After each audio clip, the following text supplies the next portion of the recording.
Welcome to The Explainer. Today, we're taking a massive deep dive into the historical, geopolitical, and archaeological realities of a truly dynamic ancient text, the Book of Joshua.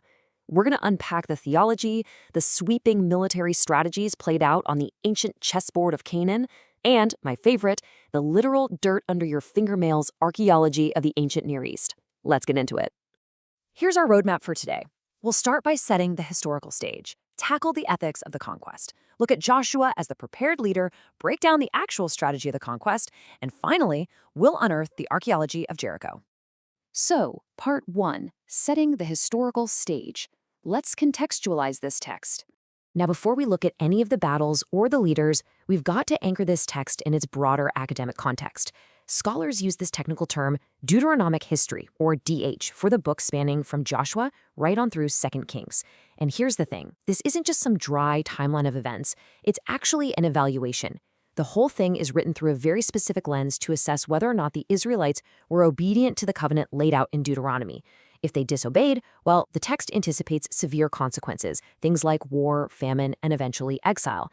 This theological lens is literally the foundation for everything we're looking at today. Geopolitically speaking, this was an absolute clash of worlds. Picture this. You have these fortified Canaanite city-states up against incoming nomadic Israelites. At this point in history, the land wasn't one giant unified political entity. Not at all. It was made up of fragmented, pretty small city-states and their surrounding villages. And we actually know a lot about this from the El Amarna letters found in Egypt. These are basically the frantic pleas of Canaanite rulers begging the Egyptian pharaoh for military backup. Now, these letters mention a group called the Habiru, who seem to be these mercenary-type outsiders causing a whole lot of trouble. Because Habiru sounds a lot like Hebrew, it's super common to just equate the two. But scholarship actually indicates the Habiru were a much larger, totally distinct group, even if the locals might have looked at the incoming Israelites in kind of a similar way. Moving on to Part 2, The Ethics of the Conquest.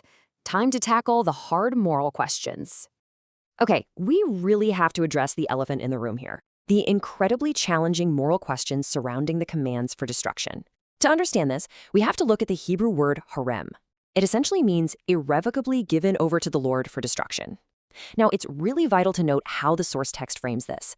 It doesn't present this as some haphazard destruction based on a sudden whim.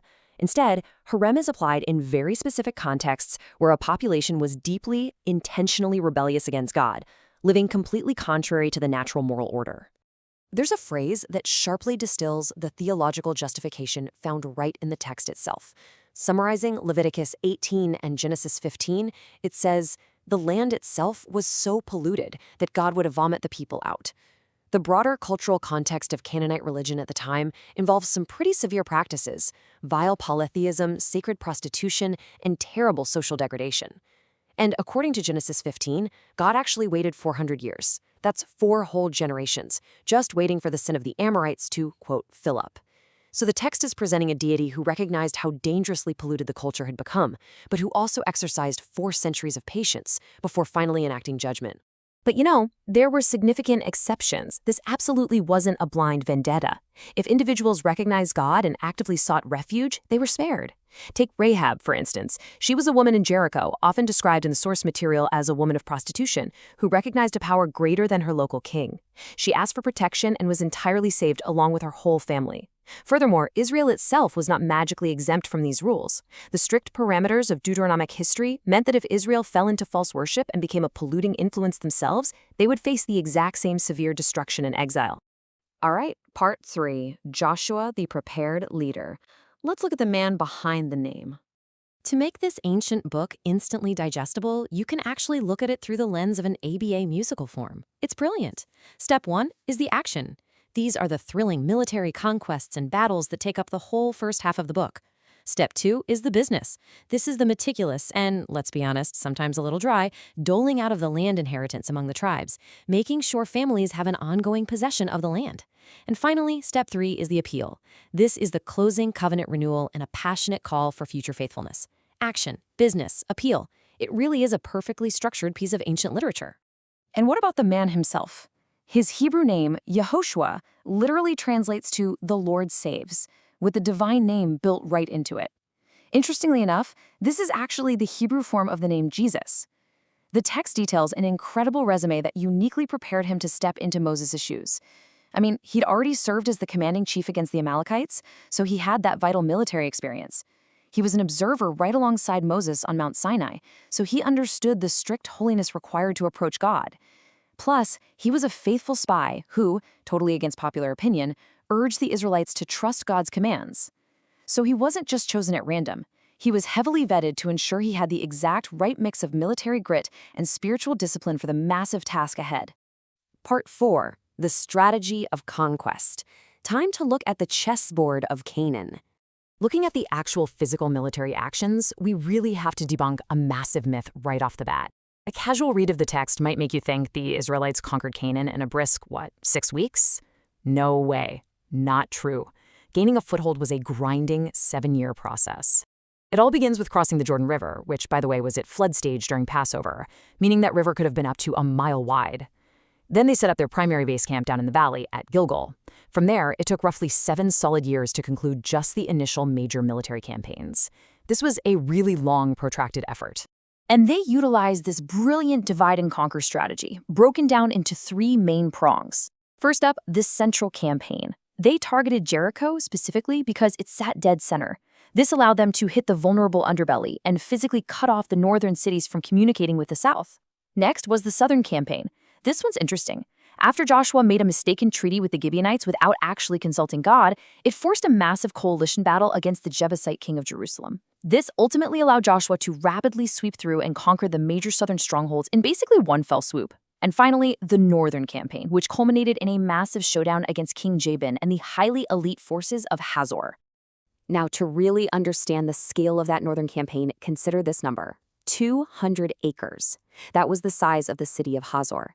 Just for some perspective, Jerusalem back then was only about 10 acres. So Hazor was roughly 20 times larger.